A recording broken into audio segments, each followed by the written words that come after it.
Hi there, group fitness instructor students. This is going to be our PowerPoint presentation for Chapter 6 in your textbook. So Chapter 6 deals with creating that memorable movement experience in our group fitness classes. So as that group fitness instructor, we want to think about ways that we can help people adhere to an exercise program, right? So many people maybe begin an exercise program, but they don't stick with it long term. So identifying those factors that are going to help them to participate in that program for a long period of time. How can we develop rapport with those participants in our classes? We're going to look at the stages of that trans-theoretical model when we look at behavior change. We're going to talk a little bit about motivation and how we can have different forms of it extrinsically and intrinsically. We'll also look at some goal settings and how to set a SMART goal, and then also looking at those opening and closing statements.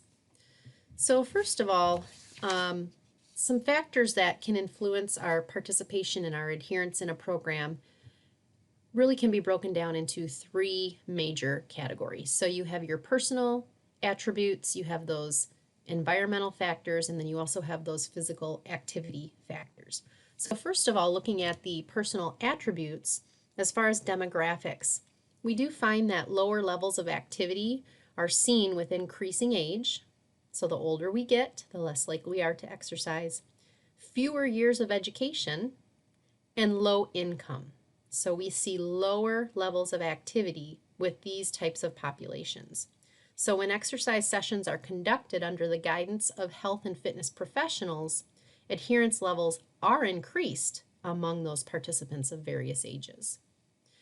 Health status is another personal attribute. We know that chronic illness tends to be associated with fewer, exercise,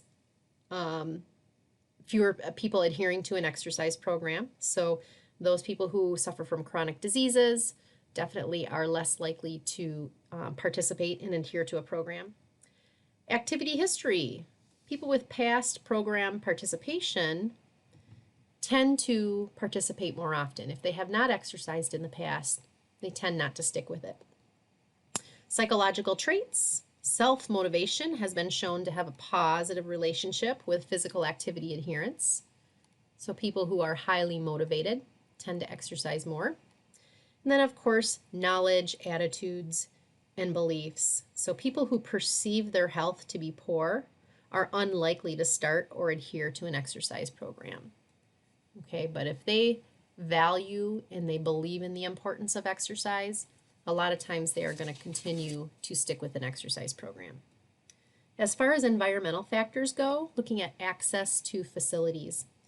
If a facility is located near a person's home or near their work, they're more likely to engage in regular exercise versus if it's, not on the way home from work, they're less likely to drive out of their way to go to that facility. Time. That's probably the number one biggest complaint we hear as to why people don't exercise. So lack of time is a common reason that people provide for why they don't exercise.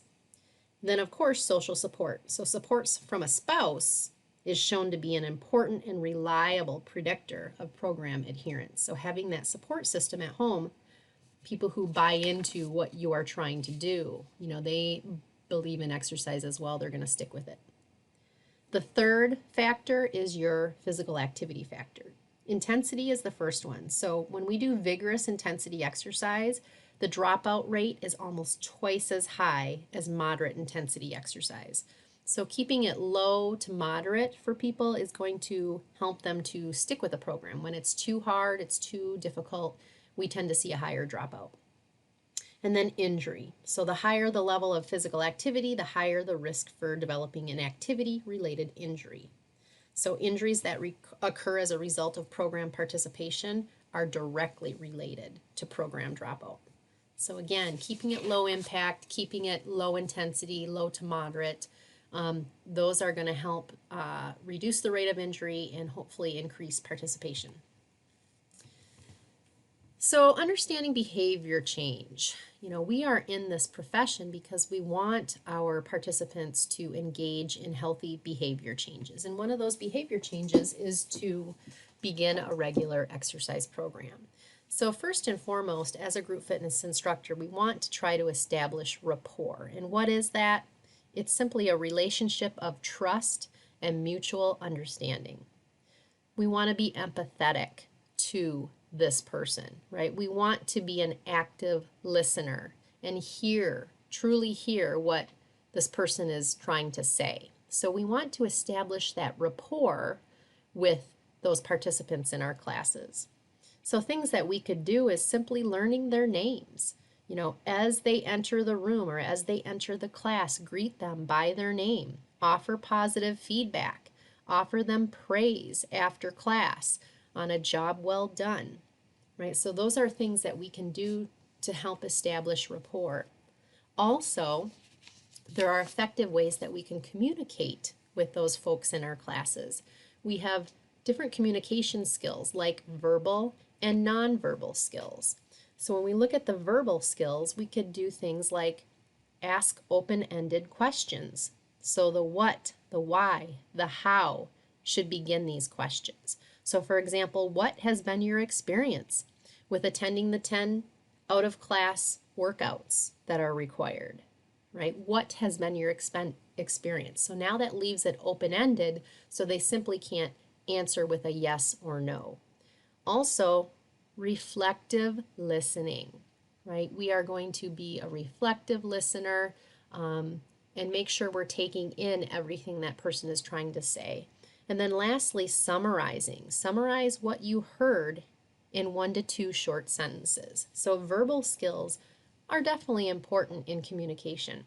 Nonverbal skills are things like facial expressions, display concern or thoughtfulness or enjoyment as you're listening to what that person has to say. Make eye contact during class or even when you're working one-on-one with that individual. And then lastly, body language is another way that we communicate with others. So having an open posture, not crossing your arms. When we cross our arms or we cross our legs, a lot of times that makes others feel like we are closed off and not open to what they have to say. So being in open posture tends to help people feel more at ease when they communicate with us. So as far as communication, 55% of a message, communicating a message, comes from body language. 55%. 38% comes from the tone of your voice, and only 7% comes from spoken words. So communication, a big part is simply our body language and those nonverbal skills that we exhibit. So I'd like you to take just a minute, pause the video, and practice these verbal and nonverbal skills when conversing casually with maybe a friend or a family member at home. So afterwards, I want you to think of ways in which you can incorporate these active listening strategies into your interactions with participants before, during, and after your class. So take a minute, pause the video, and try to practice that with someone.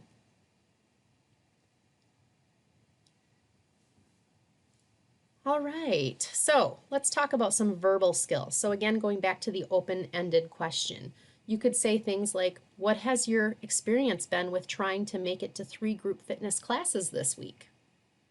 Right, again, what has your experience been? So you're leaving it open-ended. Reflecting, maybe things like, I heard you say that you're finding it difficult to schedule a babysitter during your exercise time. And summarizing, so if I'm hearing you correctly, you've made it to 2 out of your 3 classes this week. The biggest challenge for you so far has been arranging childcare. So you're summarizing in 1 to 2 short sentences what that person is telling you. As far as nonverbal skills, remember those facial expressions. So when you're speaking with your group fitness participants, display concern, display thoughtfulness, display enjoyment, in your facial expressions as you're speaking with them. Make that eye contact while leading your class when you're speaking one-on-one with that person. And then body language. Remember to keep your arms uncrossed. You're facing directly towards the participant. That's going to indicate that you're receptive to, you're interested in engaging in that particular discussion. So as a group fitness instructor, we do want to think of these communication skills and how can we effectively communicate with those participants in our classes, and that also is going to help to build rapport with those participants and keep them coming back. Now let's take a look at the trans-theoretical model of behavior change. Sometimes this is just called the stages of change model, and if you've had your psychology classes, you've probably already taken a look at these 5 stages of behavior change. And when people are looking at behavior change, we really do progress through each one of these stages.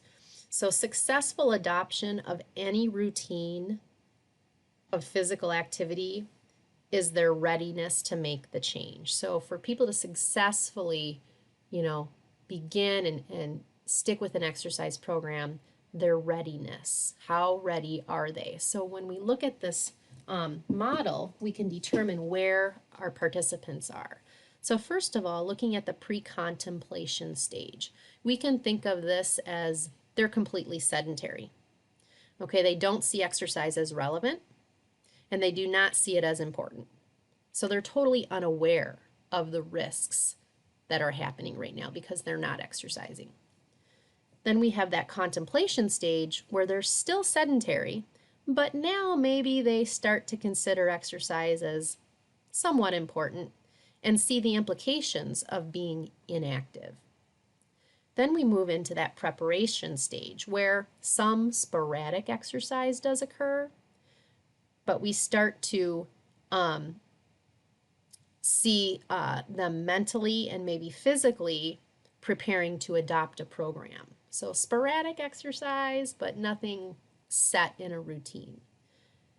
Then we have that action stage where they engage in regular exercise for less than a 6-month period. Note when those participants are in that preparation stage, many people are here, but self-confidence may be low. Okay, they're here and they know they need to exercise. They're beginning to do it here and there, but that self-confidence in knowing how to do it, knowing what to do, it may be low. So they're going to need a lot of support and a lot of feedback.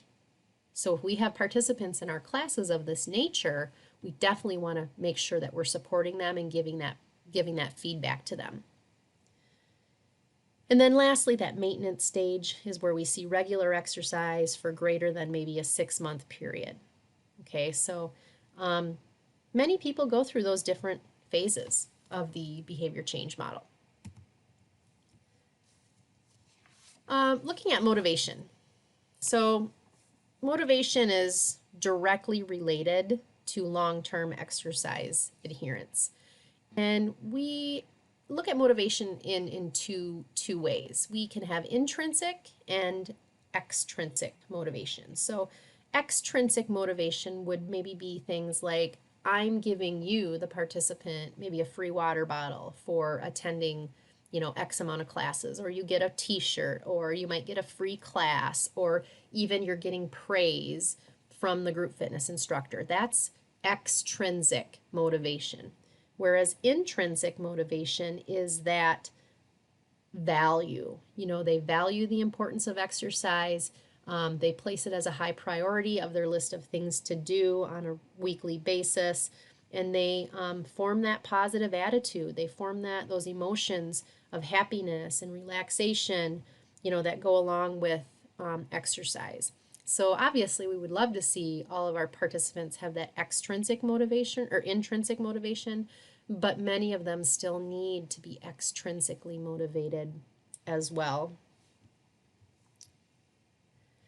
As far as goal setting goes, many participants do set goals for themselves when it comes to exercise, and we always want to make sure that we share with them making those goals SMART. So using that acronym SMART, and explaining to them when they set those goals, this is going to help them in setting an effective goal.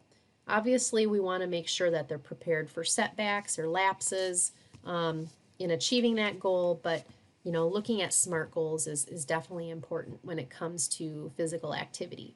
So what does that SMART stand for? S stands for specific. So we want to make sure that we set a specific goal. So instead of saying something like, I will go to the gym for a workout, that's not very specific. Something more specific would be, I will go to Fitwell Gym. So they're telling what gym they're going to with my wife for a cycling class on Monday, Wednesday, and Friday at 6:30 p.m. after work. Now that's specific. Also, it has to be measurable. All right, instead of saying, I will exercise at a moderate intensity today, how do you measure that? A more measurable goal would be, I will row at an RPE of 6 for 10 minutes. That's something you can measure, right? So a lot of people say, I want to lose weight. Well, how do you measure that, right? I would like to lose 10 pounds. Okay, that's something I can measure because you can get on the scale. It has to be attainable. Can you really do this in the time frame you're giving yourself? So instead of saying, I will do a 3-minute plank, a more attainable goal may be, I will perform a plank with proper form for 30 seconds. That's doable, right? That's attainable, 30 seconds versus the 3-minute. Relevant, are they relevant to your particular interests? So instead of saying, I will train to run a marathon in under 3 hours, a more relevant goal may be, I will increase the amount of physical activity I do by going to a boot camp class twice a week. That's relevant to that person's particular interests, maybe. And then lastly, it needs to be time bound. You have to put a time stamp on it. So instead of saying, I will lose at least 10% of my body weight in an effort to improve my appearance, a time bound goal would be, I will lose 20 pounds in the next 4 months at a reasonable rate of 1 to 2 pounds a week. Right? So each one of these things need to be taken into account when we're developing a SMART goal. Okay, a lot of people throw these goals out there, but we want to make sure that we word them so there's a timetable established so that we can measure them, so they're specific, right? They're attainable, they're relevant. Those are all key, important things to think about for goal setting. And then, of course, other things we can do to create a memorable class experience is maybe creating a theme, right? So themes are really popular today. They can focus on increasing kinesthetic awareness, like simply focusing on posture for a class, or targeting a specific area on the body, or maybe a philosophical concept, like gratitude, a theme of gratitude in your yoga class, or a specific event or time of year, like a Halloween theme, or a time period, or a musical genre.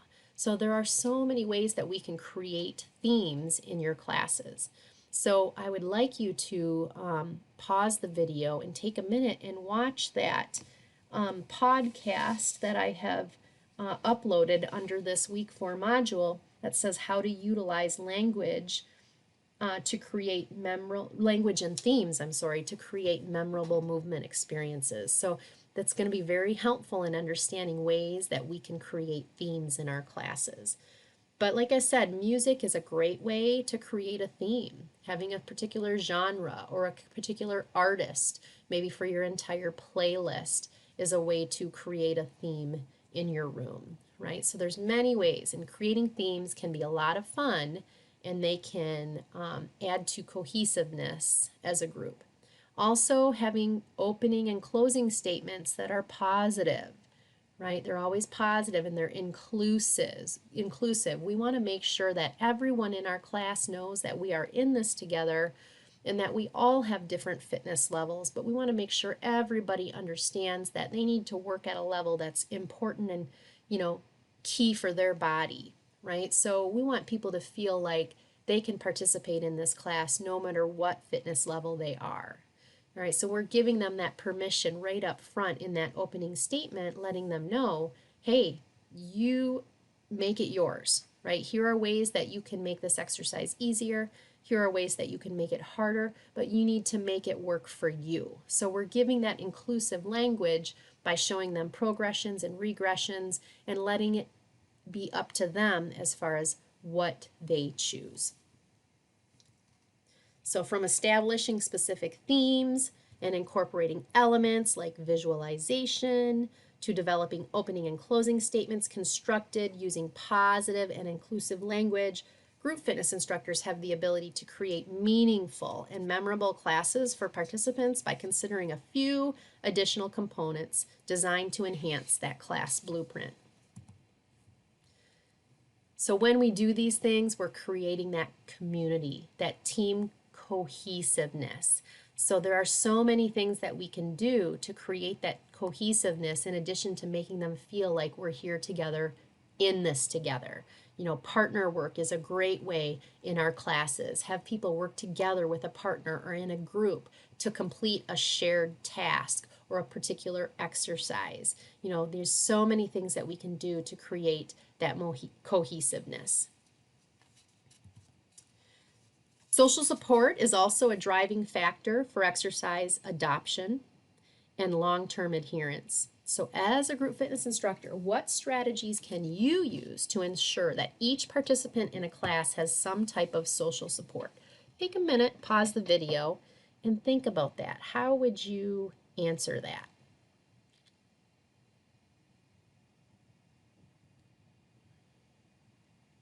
So in response to this, through the use of well-branded social media, channels, and websites, participants can choose to connect with group fitness instructors outside of the group fitness environment. Group fitness instructors can leverage additional touch points through which to engage participants and further develop rapport. So a specific example would be to create a private Facebook group for only the participants in your class and post content regularly, like maybe twice a week, to get those people involved with each other and thinking about fitness even when they're not in your class. The group can also be used to schedule events outside of the gym, like outdoor walking meetups or healthy potluck gatherings. So that's just one example of using social media to create adherence.